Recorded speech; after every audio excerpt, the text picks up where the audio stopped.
അസമിലെ കുടിയൊഴിപ്പിക്കലിനെതിരെ പോരാട്ടം നടത്താൻ കോൺഗ്രസ്.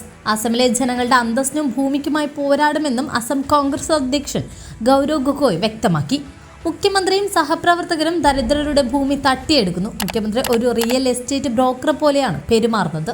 17,000 ഏക്കർ ഭൂമി പുറത്തുനിന്നുള്ള വ്യവസായികൾക്ക് ദാനം ചെയ്തു. ആദിവാസികളെയും ന്യൂനപക്ഷങ്ങളെയും കുടിയിറക്കുന്നു. ഭീതിയുടെയും ഭീകരതയുടെയും ഭരണമാണ് നടക്കുന്നതെന്ന് ഗൗരവ് ഗൊഗോയ് പറഞ്ഞു.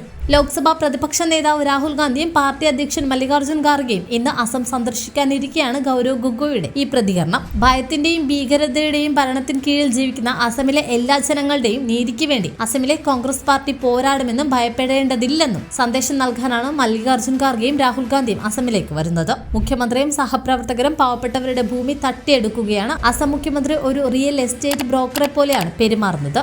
അതേസമയം ചായ്ഗാവിൽ നടക്കുന്ന കൂറ്റൻ റാലിയിലാണ് രാഹുൽ ഗാന്ധിയും ഖാർഗെയും പങ്കെടുക്കുന്നത്. വൈകിട്ടാണ് കൂറ്റൻ റാലി ഒരുങ്ങുന്നത്. നിയമസഭാ തെരഞ്ഞെടുപ്പ് അടുത്തിരിക്കുന്ന സാഹചര്യത്തിലാണ് ഈ റാലി. ഇതിനു മുന്നോടിയായി പാർട്ടിയിലെ നേതൃസ്ഥാനങ്ങളിലുള്ളവരുടെ എല്ലാം സോഷ്യൽ മീഡിയ പ്രൊഫൈൽ മാറ്റാൻ നിർദ്ദേശിച്ചിരുന്നു.